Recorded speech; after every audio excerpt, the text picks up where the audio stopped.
बिस्मिल्लाहिर्रहमानिर्रहीम। अस्सलाम वालेकुम नाज़रीन, मैं हूं हमशरी आरिफ हमीद भट्टी। नाज़रीन, आज फिर इंसादात दहशत गर्दी के जज साहब ने जेल में कैद, जिन्हें पहले कुछ 3-4 दफा सजा सुनाई गई, उन्हें फिर दोबारा सजा सुना दी गई। सजाओं का ये तसलसल तकरीबन 3.5 साल से जारी है।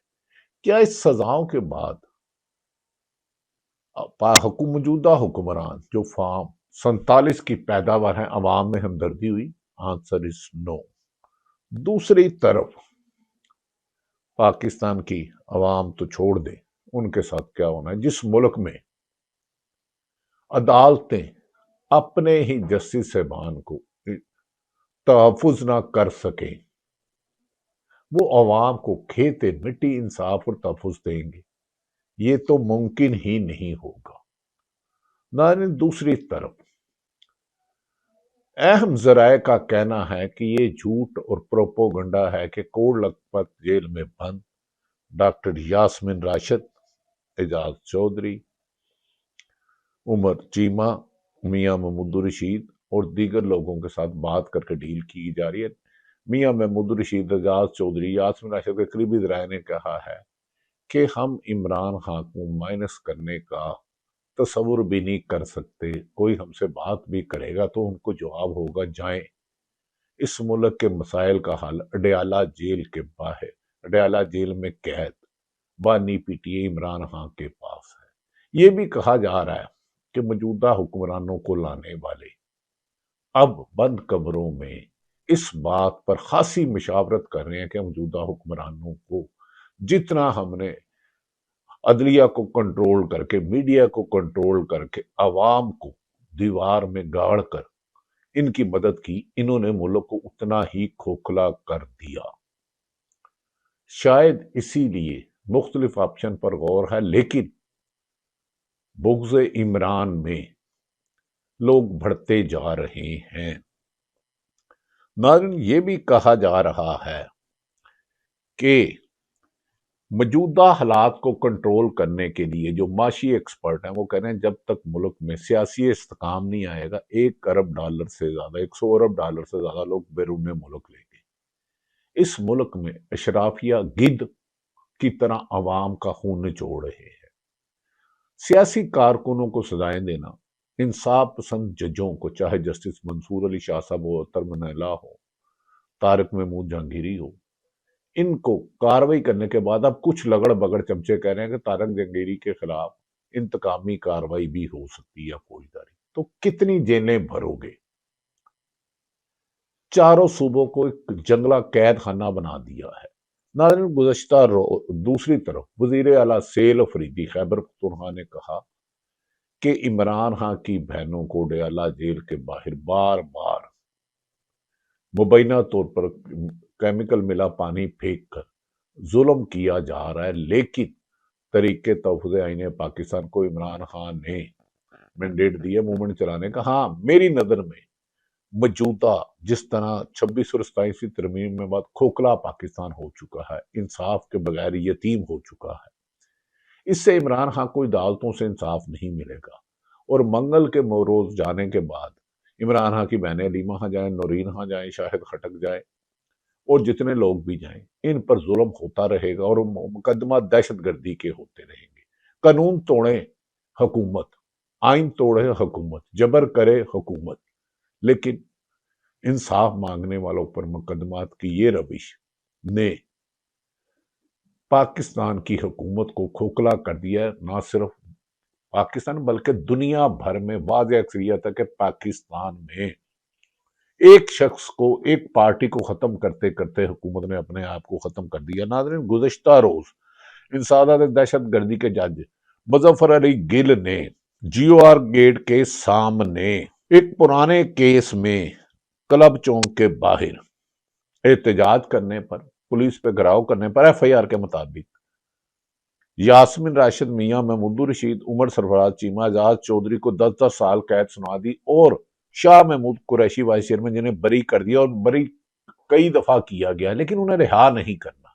इसका मतलब है इस मुल्क में अदालतें रिमोट कंट्रोल से चल रही हैं, हुकूमत रिमोट कंट्रोल से चल रही है। तो लिहाजा इस मुल्क में हाइब्रिड निज़ाम ने जो जुल्म का बाजार गर्म किया है, इसकी इससे छुटकारा एक ही सूरत में, निकलो, साफी साफियों को गाली गलोच और नाजेबा अल्फाज इस्तेमाल कर रहे हैं, वुकला वुकला की खरीदो फरोख्त का इल्जाम लगा रहे हैं, जज साहबान बेचारे अपनी इज्जत बचा रहे हैं, और जो सरकारी अफसर उन्होंने सिर्फ खुडे लाइन लगाया हुआ है, साफियों को कुकड़ों की तरह लड़ाया जा रहा है। मैंने हमेशा कुछ लोगों से इख्तलाफ राय भी है मेरा, लेकिन मैंने हर एक का एहतराम किया और नाम लेने से भी गुरेजा हूं।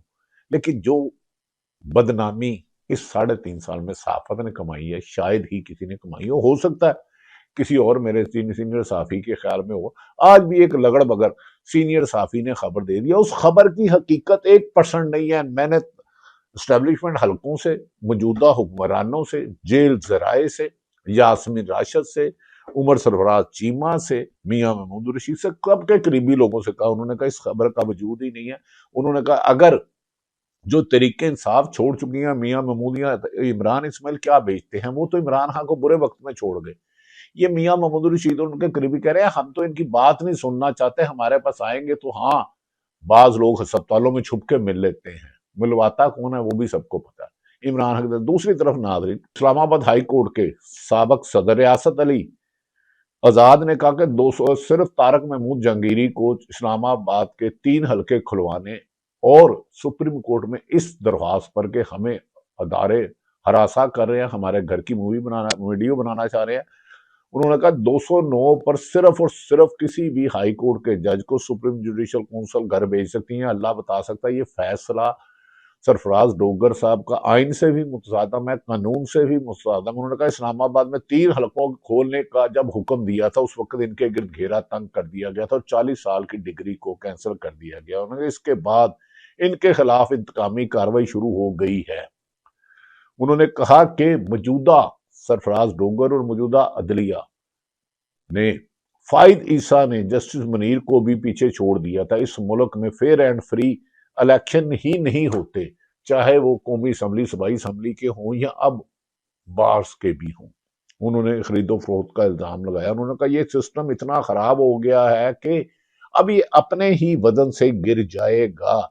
अवामी राय और अवामी रद्द अमल को जिस तरह ये हुकूमत इग्नोर कर रही है, ये अपने वजन से गिरेगी और इनका ऐसा धड़म तख्ता होगा कि दुनिया तमाशा देखेगी।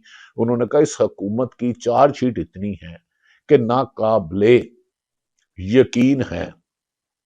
नाज़रीन, मैंने यही गुजारिश कर दिया, जो इमरान खान पर झूठे मुकदमा हुए, 300 से ज्यादा मुकदमा हुए, साइफर केस हुआ, बहुत सारी हिस्ट्री है। माजी में भी आपको याद होगा, जो तारक महमूद जहांगीरी की बात करूं, जुल्फकार अली भट्टो को जज केस, जो हाई कोर्ट के जज थे, उन्हें सुप्रीम कोर्ट ले जाया गया, जस्टिस सफदर अली शाह साहब को। तो ख्याल था कि जियाउल हक, आज भी उनकी बाकियात की हुकूमत है, आज गो के डमी है, जियाउल हक की बाकियात की आज हुकूमत है, ले जाया गया। लेकिन उन्होंने भट्टो की सजा की मुखालफत की तो उन्हें जान बचा के मुल्क से भागना पड़ा। तो ये सरफराज तारक महमूद जहांगीरी तो सजा हुई है, लेकिन बाज लोग जस्टिस मुनीर बनना चाहते हैं। नादरीन, दूसरी तरफ ये भी बात यकीनी है कि इस दफा मंगल को फिर पाकिस्तान तरीके इंसाफ की, इमरान खान की बहनें और पार्टी जाएगी। इस सिलसिले में नईम हैदर पंचोता ने एक टॉक शो में वाशगाफ लफ्जों में कहा, जो कहते हैं ना कि कोट लखपत जेल में मसला हल निकाला जा रहा है, इमरान इस्माइल इनके पल्ले कुछ नहीं है। मैं आपको ये खबर दे रहा हूं, इसे नोट कर लें, अगर कोई हल निकालना है तो इमरान खान से, इसके अलावा कोई हल नहीं है। अगर कोई ये कहे कि बिलावल भुट्टो और जरदारी के बगैर पीपल्स पार्टी चल सकती है, तो मेरे मुजाहिदे के मुताबिक नामुमकिन है। अगर कोई कहे नवाज शरीफ के बगैर मुस्लिम लीग नून चल सकती है, तो ये नामुमकिन है। अगर कोई कहे इमरान खान के बगैर पीटीआई, 10 धड़े बना लो, 50 धड़े बना लो, पीटीआई में से पीटीआई निकाल लो, लेकिन इमरान खान जहां खड़ा होगा वहां उसकी जमात का जो भी नाम रखते शुरू हो जाएगा। नईम हैदर पंचोता क्या कहते हैं, ये सुन लीजिए। माइनस इस वक्त नवाज शरीफ है, ये होगी। बाकी रही बात देखिए माइनस की, तो माइनस इस वक्त नवाज शरीफ है। इमरान खान तो रेलेवेंट है। इमरान खान आप देख लें कि तमाम तरफ से घूम के आए तो बात किधर आती है, इमरान खान के ऊपर आती है। तो इमरान खान को माइनस करने की बड़े लोगों ने कोशिश की, लेकिन जिसने कोशिश की वो खुद ही माइनस होता गया। इमरान खान के ऊपर तमाम केसेस, उनकी एहलियत के ऊपर केसेस हो, उनकी बहनों के ऊपर केसेस हो, उनके भांजे के ऊपर, देखिए नादिर, ये आमिर मतीन के प्रोग्राम में इन्होंने जिक्र किया है, आपने ये सुन लिया है। बदकिस्मती ये है, मुल्क में हर चीज ताकत से खत्म की जा रही है और ये ताकत ही इनके लिए बोझ बन चुकी है। इसी पर इमरान खान की बहनों ने, अलीमा खान ने अक़वाम में कहा कि इमरान खान पिछले 2 माह से कैद तन्हाई में है। उन्होंने क्या कहा, अब उनकी जुबानी ही सुन लेते हैं नाज़रीन। अलीमा खान जो इमरान खान की बहनें हैं, कई दफा जिन पर वाटर कैन से हमला किया गया, लेकिन उन बहनों ने भी एक तारीख बना दी है। अब ये सुनिए अलीमा खान क्या कहती हैं। इमरान खान कैद तनाई में 2 महीने से हैं, बुशरा बीबी भी और मेरी बहन 20-20 मिनट के लिए 3 दफा मिली है दोनों को, और साथ एक दफा बुशरा बीबी की बेटी थी। 5 यूएन में कैद किया। ये आपने इमरान खान की बहनों की भी बात सुन ली।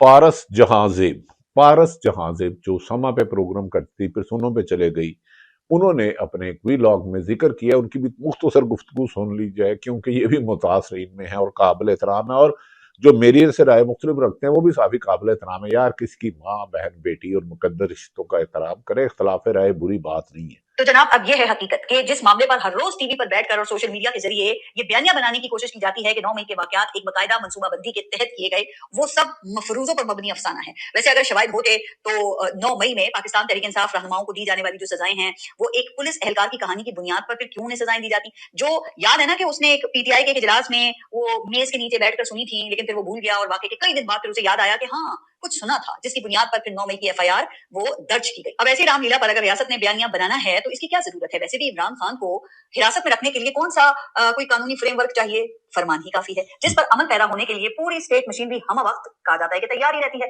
लेकिन इमरान खान तो 9 मई को हिरासत में थे ना। अगर उनके फैज अमीन से राब्ते का कोई सबूत है तो सामने नारे हिरासत में थे। अब देखें, पारस जहांजेब है, सरफराज, मियां महमूद रशीद, यास्मीन राशिद, उमर सरफराज चीमा, जाल चौधरी को 5-6 दफा सजाएं सुनाने से कुछ नहीं होगा। इन्हें अपनी इस्लाह करना होगी।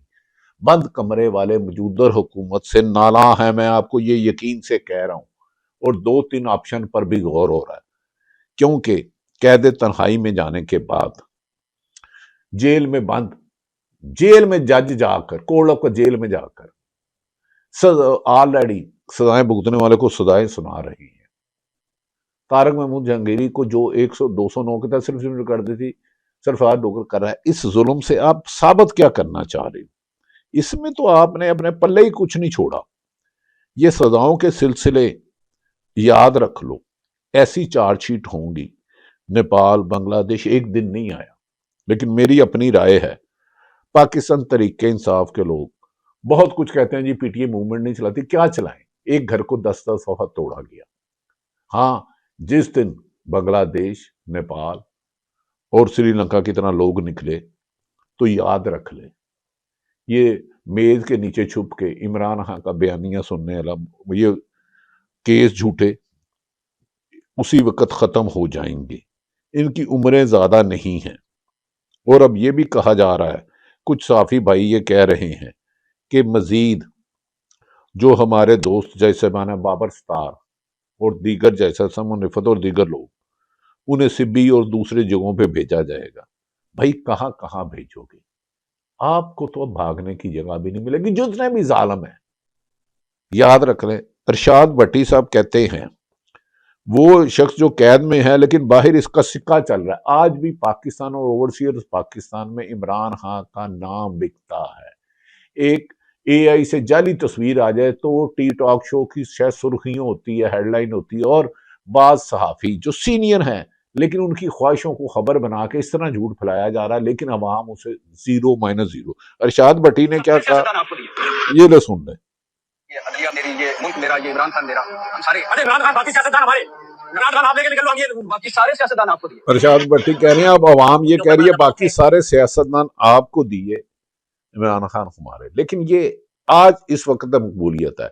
असद तूर साहब ने एक बात की है, मुझे बड़ी हैरत है। अगर ये हुआ तो ऐसा नहीं होना चाहिए। खुदा के लिए अदलिया को इतना बेतुकीर ना करो। वो क्या कहते हैं, ये सुन लें। इंक्वायरी करवाकर नहीं फैसला किया कि जिस जंगली जो सजा लिया है उसके बिना उनको या तो हटाया जाता है से, या फिर उनको कंटिन्यू करना चाहिए था। उसकी वजह यह कहते हैं कि 3 बड़े ताकतवर लोग कहीं बैठे थे, वहां पर उन्होंने काफी अपनी अपनी आरा दी, आपस में बहस किया, और क्योंकि जंगली पर गुस्सा लिया तो ख्वाहिश यह है कि ये उन्हें से हटाएंगे, हम इनको जेल में डालेंगे। दूसरा इमरान खान बनाएंगे, हमारी लाइन बनी चलेगी, हमारे डाउट नहीं होंगे। तो उसके लिए फैसला होगा कैसे जेल में डाला जा सकता है, सब चीजें समझ कर एफआईआर एफआईआर काटी, एफआईआर काटी, अब फिर चैलेंज है, अगर सुप्रीम कोर्ट कौन सा अगर किसी जज को ओहदे से हटाया जाता है तो उसके खिलाफ क्रिमिनल कार्रवाई नहीं हो सकती, फौजदारी का मुकदमा नहीं हो सकता। तो फिर उन तीन बड़ों ने सोचा कि हाँ अगर कोवरेंटो में एक जज को बर्तरफ किया जाए तो उसके खिलाफ एफआईआर हो सकती है। और फिर वहां पर डिसीजन हो गया कि कोवरेंटो में जस्टिस तारिक मुजंगी साहब को बर्तरफ कराया जाएगा और उसके बाद एफआईआर होगी, जेल डालेंगे, तनख्वाहें निकलवाएंगे, सब कुछ करेंगे। ये असद तूर साहब हैं जिनकी मेरा ख्याल है ये नहीं हो सकेगा। समान 100 बरस का पल की खबर नहीं, मेरी इतलात तो ये हैं, खबरें ही ये अहम सोर्सेस कि मौजूदा हुक्मरान को लाने वालों ने अब पछता रहे हैं कि ये हुक्मरान कुछ नहीं करते, वो मीटिंगों में इसका इजहार भी करते हैं कि इनसे जान कैसे बचाए। ये तो बहुत ही नालायक है, ये तो बहुत ही नाअहल है। जो जेल में शख्स बैठा है उसे कैद तन्हाई में रख लिया, उसकी पार्टी को फतह कर लिया, लेकिन अवाम उसके नैरेटिव को, एक तस्वीर, एक झलक, एक आवाज दोबारा वज़ीर आज़म देखना चाहती है। इस तस्वुर को कब तक, इस सोच को, इस जदोजहद को रोकने वालों को अपनी रविश बदलना होगी। मुल्की मुफाद में यह है कि मुल्क आइन और कानून के मुताबिक अवाम के मैंडेट का एहतराम किया जाए, वरना याद रखें जस्टिस फाइज ईसा ये माजी है, तारीख हीरो वही बनती है जिसका किरदार हीरो जैसा हो। पाकिस्तान जिंदाबाद।